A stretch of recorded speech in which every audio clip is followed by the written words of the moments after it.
Guys. Hello, Ghana. Hello, everyone. I said, another same pirates. Hello, fellow Ghanaians. Well, hello, Ghana. Hello, everyone. This is your boy, Watele. When I'm TV about, so TV about, but not TV, TV national code, also diaper. To me, Solly, I'm in TV. Second, Ken Hero TV. Ken Hero TV. Okay, YouTube, when you search, Ebony P. Or you can, the TV now, on the can, the stars now. Celebrities here, your colors, followers, Abia, Kihira, TV on YouTube, and I here. So I want anyway, more interview about life story. Not sure dear. Meet me there. I know, right? I can see you. Live and colored. That's not fair, you know. Very fair. I can get away with a lot of things, you know. Unfortunately. Anyway, so you have a beautiful video as well. Yeah. Congratulations to you and the team. Thank you very much. 6:30. So 6:30. I hear you say the man leaves home at 6:30. He comes back at 10:30. Yeah. So I presume it's an issue of a relationship that is going bad or something. Yeah. Basically, men cheating, going out and coming back home late. So that's what 6:30 is all about. But if he's gone to work and his work demands that he comes home at 10:30, it's not supposed to be a big deal. He's going to look for money to take care of you and the family. Yes, but sometimes not all works close at 10:30. He has his normal closing time, but he doesn't come back home early. Do you get it?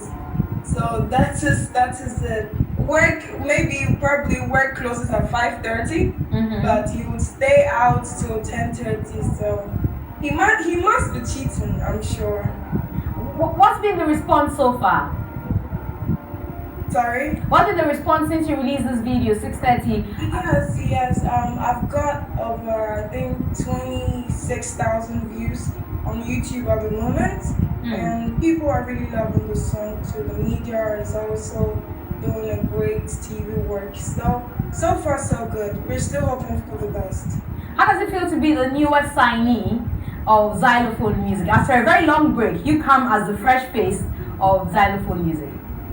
It really feels great. I don't know if great is the best word to express myself, but it is really a great feeling. It is really a great feeling for an emerging artist like me to get such an opportunity. So it really feels great.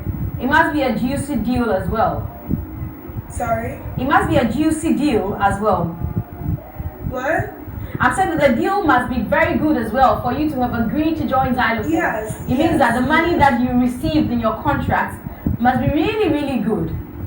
Hey, why did you see it? I'm asking you.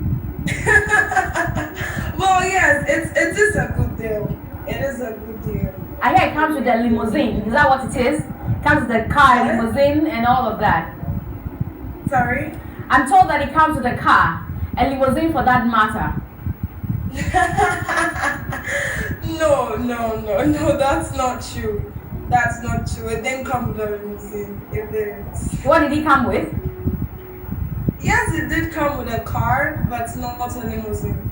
Okay, did he come with a house as well? Yes, it did. Yes. How many bedrooms, if I can ask you? Sorry? How many bedrooms? Like, I want a place to pet, so I want to make you have extra rooms. No, you actually can't ask. You don't have to ask. Oh, I want a place. Oh, you know? You actually don't have the permission to ask. Oh, I see. But congratulations. It's beautiful to see a young lady get a deal from Zylofone.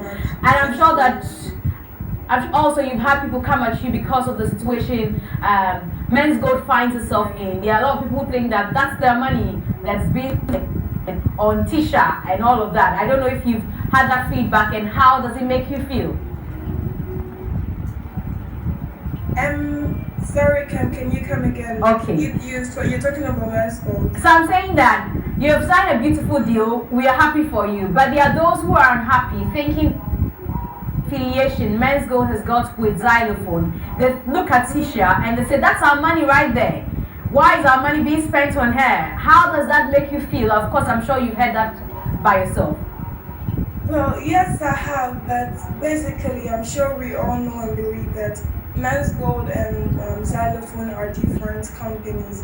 So I personally do not stand to, have any issue with Men's Gold or its field and workers. I am on a different company, which is Zylofone Music. So any question concerning Men's Gold, I think should go to Men's Gold boards. So I personally have no bad feeling about that because I believe in Zylofone Music. That is why I agreed to work with them. So with Men's Gold, I don't know how that is going to be done, but personally, I do not have any issues or that do not have any effect on me in my career. Beautiful that you have decided to disassociate with Men's Gold, but you know that they are affiliate companies, don't you? Sorry? You know that Zylofone is an affiliate of Men's Gold. You know that. I'm just liking the fact that you decide to stay away from the Men's Gold issues. But I'm asking you if you know that they are affiliate companies. Yes, I understand. But here is the case where I wasn't being appointed as a Men's Gold brand ambassador, but being signed on Zylofone Music as an artist. So the affiliation, I can't talk about that. I'm here on Zylofone Music. Security and protection too would be ensured, and my life is in the hands of God as well. Definitely your hands is in the hands of God. I like that. Now let's come back to your music and all the talks around you. Everybody that hears your voice without seeing the face begins to ask the question, is that Ebony? I'm sure you've heard it too many times. I'm tempted to think, why would you always have to answer this question? How are you preparing yourself so that we can see a distinction between you and the late Ebony? I can really hardly hear you. Okay, so I'm asking, can you hear me now? Yeah, it's better. It's better. So I'm asking, I'm sure that you've heard so many times people say that this sounds like Ebony. In fact, when people hear your voice without looking at your face or without seeing your face, the first thing that comes to mind is that's the late Ebony Reigns. How are you distinguishing yourself from the late Ebony, that you don't have to be answering this question about you imitating Ebony, you wanting to be an Ebony and all of that? Okay, so with this Ebony saga, I know I kind of sound like him, but with music, I'm just gonna do me. I'm just gonna do what I have to do, and especially not do what she was doing in terms of genres. So with that, I'll just push hard. I mean, Ghanaians have their perception and they think I sound like her. And yes, I do sound like her, but the least I can do is to put good music out there. And eventually, this is definitely gonna go away. Eventually. I think after one or two more songs, Ghanaians will have to accept me for who I am. But in line of music, the kind of music she did, I would just try not to follow that path. That would help me.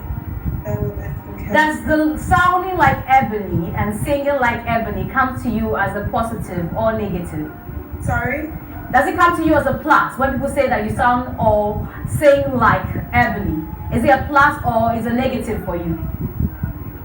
Okay, so I think 40% plus or 30% plus, yes, because people from her camp do follow me and love me because I sound like her. But 70% too, it's negative because sometimes I feel like the image Tiisha might or is being covered with the image Ebony. So I think that's the negative aspect of it. But I get people loving me from her camp, that is the plus. But with the negativity, personally, it affects me on that field. But I am still working hard and pushing to break through that. Did it take the demise of Ebony to discover that she could sing? Sorry? Did you have to take the demise of Ebony for you to discover as Tiisha that you could sing? Did I? Did Ebony have to? Okay, let me rephrase it. I don't want to say it that way. Did it take the death of Ebony for you, Tiisha, to know or discover yourself as a musician? Not at all. Not at all. I think even my first official studio recording, when I did that first official studio recording, I didn't know who Ebony was. I think she was now getting. When was then? So I heard of her through my producer. How long ago did you do your first studio recording? Yeah. How long ago did you do your first studio recording? 5 years ago. 5 years ago. 5 years ago. Yes. You had not heard of Ebony? No, I hadn't yet. I hadn't. Ebony died 2 years ago. I presume she did music for another 2 or 3 years before she died. Okay, let's go ahead. Go ahead. So you heard from your studio, your studio who? Yes. So then I didn't know who Ebony was. I mean, I had my inspiration in music from other people, and then. Who are these people? Sorry? Who are these people? Rihanna inspires me a lot. And here in Ghana, Becca really do inspires me a lot. So Ebony wasn't in the picture then. She wasn't someone I was looking up to. So it didn't take her demise for me to discover myself as an artist. Not at all. Absolutely not. So you don't take anything away from her style and all that. Even after you've heard of her, you didn't have to take anything from her style, anything about her intrigue or excite you. No, not at all. Apart from my voice, there is nothing I would want to take from it. I mean, she was a great artist, but personally, apart from the fact that I sound like her coincidentally, there is nothing I would take from her or I have taken from her. Well, again, the last on Ebony, we'll go on to talk about your songs and more. I only asked because we all began to realize that there was a Tiisha when people were sampling their voice.